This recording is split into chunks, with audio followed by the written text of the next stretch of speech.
Welcome to Cage Minds. Micah Frankel, Robert Skorheim, going to be interviewed today ahead of Colorado Combat Club. And we're at Iron Legion, the new home for Sandoval Fight Systems. Sir, how you doing? I'm doing pretty well today. I just got off work, that's why I have this outfit. But I thought you were just looking nice for the interview, honey. Yes, I dressed up for the interview, and after this, I'll be taking all this off and getting to my workouts and working until about 8. So, 3.5 hours-ish work. So I'm excited. Turn down the heat there. He's talking about taking it all off for us people. Whoa. Calm down, Robert, there. Big fight, return to Colorado. You guys have a common opponent. There's a lot of backstory here. There's a lot that's led to you going back to Colorado, taking a title belt, wanting to get another one. Like, where do we start the conversation? All those things I threw out at you. Where's the starting point? Yeah, well, so I've wanted to fight Miguel for over a year now. The first time I saw him was the first time I ever fought in Colorado. And I saw him fight that night, and I liked how he fought, and I thought I could beat him. And since then, it was like June of 22, I've been like pestering the promoters to give me a fight with him.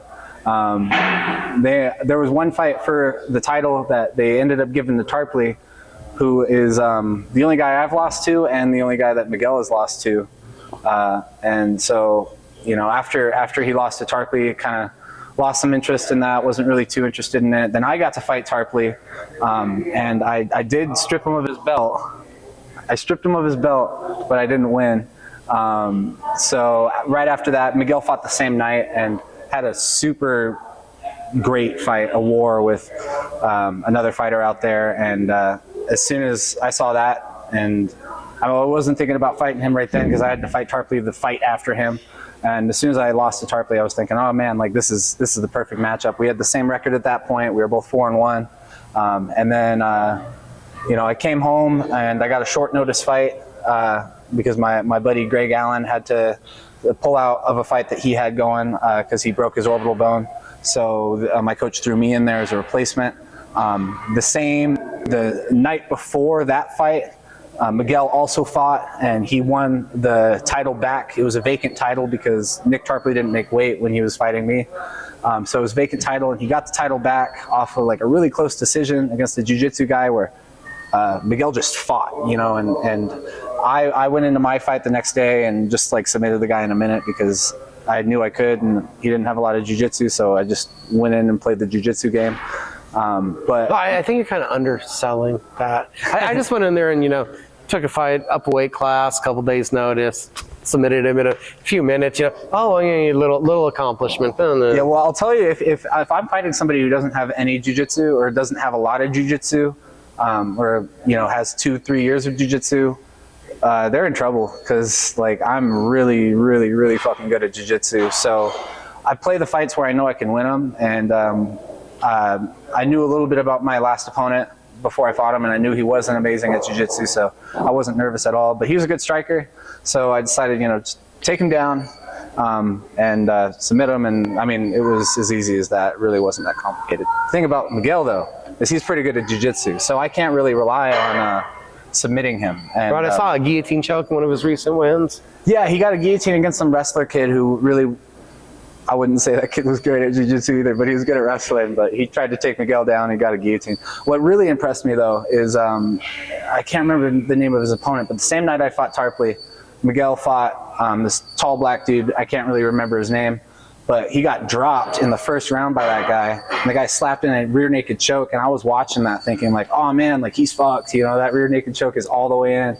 And he fought like a motherfucker to get out of that. And he got out of it. And they had a pretty competitive second round, and then the third round, he just kept pouring the pressure, and he ended up knocking him out with an uppercut. It was like, damn, it was impressive, and that's really, I'm really excited to fight Miguel because of that. Like, he's not gonna give up. He's like, if I'm really gonna have to beat the shit out of him to take that title, and I like fights like that. I like it when somebody forces me to beat the shit out of them because. I don't like to beat the shit out of people, but I will do it if I need to. wrestling, jiu-jitsu, that's the pedigree, that's been the path. So we got to talk about the other side, that danger that comes with the striking. You've shied away from it, you said, when you've had the opportunities to implement your game plan. And in this scenario, it looks like you've already come to the conclusion you're going to be pressed to use your striking more than you've had before. So what is the preparation and the maturation of this relationship with your striking game? How's that been going? It's been going really well. I'm actually set up really nicely to fight an opponent like Miguel because most of my sparring partners are exactly his size. A little shorter than me, I have a little more reach than them. And so I'm ready to use my reach to my advantage. Every time I fought at 170, I'm fighting guys who are 6 foot, 6'2", 6'3", and it's a motherfucker to get in on those guys who are that tall. Like it's not easy and it's not fun because they do have an advantage on the feet with their punches being having so much more range than mine do. With Miguel, I'll have the range advantage. Not that I'm expecting that to just give me the fight, but I will have the range advantage, and given that a lot of my most consistent sparring partners are exactly his size, I'm perfectly practiced to fight somebody that fights, that is his size and kind of strikes like him too. So when you look at Miguel, I feel like from his striking, you most have to be aware of that overhand, right? Seen several of his fights where it's kind of that Chuck Liddell-esque. He's winding that up. It's a fastball, and as soon as you're coming into range, he's willing to unleash that weapon. Yeah, he throws it with everything he has. I mean, he'll throw himself completely off balance, like trying to really land a crazy overhand. His overhands don't really scare me because I've dealt with a lot of overhands, but he does have pretty good hooks. And that's something that I've definitely had to really focus on preparing for because he's a good striker, has good jiu-jitsu, and he doesn't wrestle. Like he doesn't really he prefers to keep it on the feet, and when he gets to the ground, he does what he needs to do to get back up, and I like that, I think it was a good thing. You probably obsessed about it. You didn't like it, but losing to Nick Tarpley, I think was a good thing for you because, well, one, I didn't know if we'd actually see you back. You threatened to quit at a point. I lose. I'm done with this. I don't want to play this game anymore. We see you back. How did that lesson, that fight, help you progress and help you kind of realize what you want out of this sport? Well, it was a big lesson in pulling the trigger. I haven't really told anybody about this. I mean, my team knows, but I haven't really mentioned it. The Sunday before that fight, that fight was on a Friday. The Sunday before that fight, I pulled a rib, I slipped a rib, and leading up to that whole training week, I couldn't really strike like I wanted to. I would throw overhands and pull something in my the lowest rib, and I'd drop myself. I wouldn't even get hit. I'd throw an overhand and I'd go down. And it was like that the Wednesday before, and Thursday I'm cutting weight, and Friday I'm fighting. So I went into that fight really kind of afraid of getting hit there. And he was throwing a lot of kicks, and so I ended up backing up a lot. And the funny thing is, I didn't even feel the rib injury in the fight, but it affected me mentally and made me less eager to come forward and be the aggressor. And so the entire time I was backing up, and I paid a price for that, So it was a good lesson in, one, not being so timid, and two, not letting things that happen in camp affect your mental in the fight, because it affected my mental, but I didn't feel it in the fight. So, if I just ignored it and not let that bother me, it could have been a completely different result. Was there a point in there where you had to realize also that you do enjoy this? That this is something that you put that pressure on yourself, that you didn't want to walk away from this journey on the first time that you have adversity? Yeah, well, the first time I fought for Colorado, when you interviewed me then, that's when I said I was going to drop the sport if I lost. And I really did feel that way for my first 3 fights. First 2 really, but that was the 3rd fight you were interviewing me for. It was that night I went home and I talked to my best friend on the computer and whatnot, and it was that Saturday, which was 5-6 days before the fight. I got a call in the morning from his uncle, who's his father figure, and told me that he had committed suicide, and that really messed with me. but it also kind of changed my, like, it took me a lot of time to process, but it really did kind of change my thinking habits about MMA. I used to be afraid of it because I thought, man, like, something can happen in there and it affects the rest of your life. But then, you know, losing my best friend to something like that, it was like, well, you know, you got to live life. You know, you can't just live afraid of what's going to happen. You got to go out and do the things you love and do the things you enjoy. So I took a couple months off after that fight. Like, it was like 7-8 months between that fight and the next fight. And over that time, I came to like a realization about, you know, how I felt about, or a new mentality about how I felt about fighting. That first fight back, I was struggling with being a nice guy.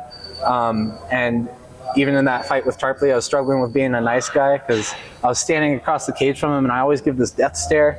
And he was like looking awkward. Like, he was like, didn't want to make eye contact. And I started to feel bad, which was kind of funny. Cause like I went out there and, you know, didn't think about it too much in the moment, but since my third fight, I've struggled a little bit with being too nice. And another thing about Miguel is he's not nice. I mean, he's a good sportsman. You know, if he thinks he kicked you in the nuts or something, he's going to give you a second to like figure it out. But he brings the intensity. He gets up in people's faces when they fight, and I'm really excited just to have that mutual intensity to really go in there and give it my all and not feel guilty about hurting my opponent. What was the process of overcoming that, of getting into the mode where I have to be violent to be successful? Well, that loss to Tarpley really helped with that. Because, yeah, I mean, like, I came out of that and I lost, and I was like, wow, like, now I have to deal with all these feelings of losing. And I can't blame it on me being a nice guy. Like, there's so many factors, and like you said, when you lose, you just continuously think about it. But it was like a wake up moment and a realization that, like, every fight's 50-50, and the other guy's going to come in there and try to take that win, and you have to bring the best version of yourself to get that win. And the best version of me doesn't give a fuck about the other guy's health, you know? Like, I go in there and I try to injure him and I try to hurt him and I try to send him home in a gurney. Even though after the fight ends, you know, I'll be great friends with them every single time. I've been great friends with my opponents after the fight. I really got to turn that off and for the fight and, you know, try to hurt the guy. So, yeah, just losing. It was a good thing for me. I'll say that. It was a good thing, and I'm glad it happened in my amateur career. Does it feel like there are certain things in this one specifically with the opponent you have, with Miguel in front of you, that you have to do to be successful? Yeah, I can't just try to submit him the entire time. His last opponent tried to do that to him, and even though watching the fight, I thought, like, I knew he had won already by the time I watched the fight, because it was a few week period between when they posted it and when the result came out. But when I watched the fight, I was actually kind of thinking, like, oh, looks kind of like that other guy maybe won, like, off of control and stuff like that. But the other guy wasn't hitting them. Like, the other guy was not really trying to fight. He was like having a jiu-jitsu match with punches, you know? And so they gave Miguel the victory on that, which I kind of agree with, because we're here to fight. We're not doing jiu-jitsu, you know, we're not grappling. Like, we're here to fuck each other up. And if one guy's not trying to fuck the other guy up, then you know, like, he's not fighting. And yeah. Returning to Colorado Combat Sports Club, going back up there, you've had the expectations of grabbing that belt. You had a second opportunity at Championship Glory there into their promotion. What it means to you to walk away with that strap? Oh man, it's a beautiful belt. It's a beautiful belt. And honestly, out of all the amateur fight promotions I fought for, Colorado Combat does it the best. You know, they put their fights on YouTube. They don't put it behind any sort of paywall. They have great commentary. They run the show very well. It's always a packed house. The crowd is always like going insane, and it's some of the biggest crowd I've ever fought for every single time. Like, the top 3 are my 3 fights in Colorado. So to go out there and win the belt, man, that would mean a lot to me. You know, just I mean, one, it's a pretty belt.